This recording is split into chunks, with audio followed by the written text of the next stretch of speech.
Update sa epekto ng patuloy na aktibidad ng Bulkang Kaunlaon. Ating pag-usapan kasama si Director Edgar Posadas, ang tagapagsalita ng Office of Civil Defense and DRRMC. Director Posadas, magandang tanghali po. Magandang tanghali, Asek. Magandang tanghali, Ma'am Ninia. At sa lahat po na nanonood at nakikinig, magandang tanghali po. Mula po sa inyong assessment, gaano na po kalaki ang pinsalang na idulot ng pagputok ng buong Bulkang Kaunlaon kamakailan? Sir, yung latest natin na datos, no? Initial lang po ito sa damage and losses to agriculture. Meron na po tayong 104.825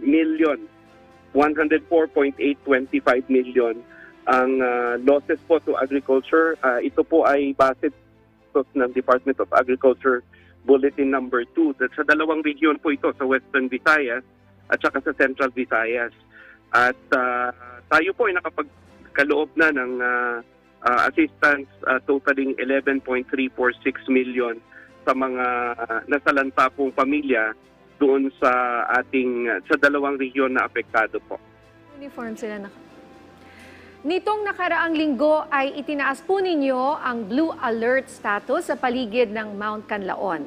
Ngayon po ba ay nasa parehong alert status pa rin pa ito o may pagbabago na?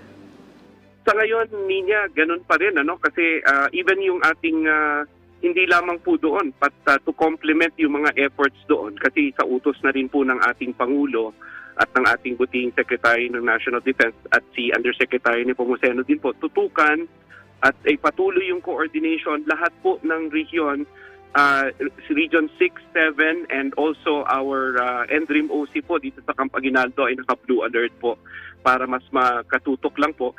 Which what this means is at least mga karagdagang 50% po ng manpower, no? Both virtually at saka physically, lalo na po yung ating mga uniform services para kung kinakailangan pong may respondihan o may tulungan o may i-address, readily available po yan dun sa both dito po sa national at saka sa mga regional offices and RDRIMCs natin dun sa dalawang region po. Director Posadas, may mga lugar pa po ba na nasa state of calamity sa ngayon at ano-ano pong mga lugar ito? Opo, dalawa lang po ang nakataas sa Maminia, no? Ito ay yun pa rin pong Canlaon City sa Negros Oriental at saka yung Castellana po sa Negros Occidental. At we also na-receive na rin po ng OCD and DRIMC yung kanilang kopya ng kanilang state of calamity, yung resolution po. Meron na rin po tayong kopya. Hingi na din po kami ng update, Director, sa sitwasyon ng mga kababayan nating inilikas. Kamusta po sila ngayon, maging ang mga supply na kinakailangan nila at ilan pa po ang mga individual o pamilyang inilikas sa kabuuan? As of 9 a.m. kanina, Asek, meron po tayo sa mga affected barangays. 20 po sa Region 6 sa Western Visayas at saka 5 barangays po sa Region 7. Translated to families po, ito ay umaabot sa 8,580 na pamilya at 29,739 na mga individual. At meron po tayong nakabukas na evacuation centers ngayon, totaling 8 po. Sa Region 6 po lahat ito. At this is catering to these evacuation centers are catering to 1,309 po na mga pamilya or 4,705 na mga individual assets.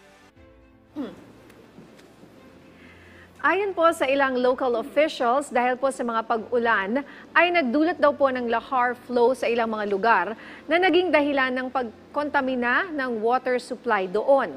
Ganun pa din po ba ang sitwasyon sa ngayon? At ano po ang hakbang at assistance ng OCD para dito? Opo, tuloy po ang ating koordinasyon, Ma'am Ninia, no? At in fact, ang inyo pong OCD ay nagpadala na po ng isang truck, yun pong water filtration truck namin with a 7-man team para po iilagay siya kung saan kinakailangan, no? Para po makapag-produce from yung dirty water po para makapag-produce po ng malinis na inuming tubig. At ganoon din po na pag-usapan ito, Asek and Ma'am Ninia, no? Isa ito sa dun sa last meeting namin sa response cluster nung araw ng Martes. This was headed by the DSWD as the Vice Chair for Response and Early Recovery. Nailabas yan as a concern, pero sa ngayon naman po, ang sabi ng ating regional offices concerned, okay pa yung supply ngayon, they can still provide, but if the need arise, kasi pinaghahandaan po ng inyong OCD and DRIMC ang worst case scenario na medyo hahaba pa po ito, no? Medyo mahaba po itong pag-aalburuto. So, yun pong ating logistics division dito sa Office of Civil Defense sa Camp Aguinaldo ay handa pong mag-provide, no, ng mga bottled water na yan at saka iba pa pong mga pangangailangan kung mamarapatin po at kakailanganin ng ating mga tao on the ground, yung mga lokal na pamahalaan. Ganon din po, nasabi din po yung isa sa mga concerns, yung portalet, para po dun sa mga palikuran, doon po sa mga evacuation centers na pansamantalang tinutuluyan ng ating mga kababayan. Pero yan naman po ay pwede pong ma-provide yan, ma-address. Other than that po, sa health din, nag-report din po sila doon na ang karamihan po ay yung mga respiratory plus yung hypertension at saka yun pong pagsasakit ng tiyan, which is already being addressed po. No? Yun po ang mga common causes ng pagkonsulta. But then again, yun pong mga teams natin, hindi lang po yung mga gamot ay nandoon na po sa baba. No? Kaya nga po nagkaroon tayo ng mga data na ganyan ay dahil nandoon na rin po yung ating mga health emergency teams on the ground on both regions po. Director, mensahe nyo na lang po sa ating mga kababayan na apektado pa din ng Bulkang Kanlaon. Opo, sa ating po mga kababayan, hindi pa po tayo tapos sa Mount Kanlaon. Nasa level 2 pa rin po tayo at panatiliin po nating nakikinig, nakamatyag po tayo, nakikinig po tayo sa mga kinauukulan. Ang ating naman po mga kaibigan sa PBOX ay palagi pong nagbibigay ng kanilang updates. At yun naman po nagiging basihan ng inyong Office of Civil Defense at saka ng inyong NDRIMC para makapagplano po tayo. Ang inyong pong pamahalaan ay nandito at ang pinapakiusap lang po namin kung kayo ay maanyayahan na lumikas sandali, gawin na po natin yon at we assure you po na yung mga pangangailangan ninyo dun sa mga pansamantala ninyong tutuluyan kung kinakailangan ay ipagkakaloob po natin sa abot ng ating mga kaya dahil available naman po ang mga resources sa ating regional at sa ating national level agency. So mag-iingat po tayo at nandito po ang inyong pamahalaan para tumugon sa inyong pangangailangan sa krisis na ito. Maraming salamat po sa inyong oras, Director Edgar Posadas, ang tagapagsalita ng Office of Civil Defense and DRRMC.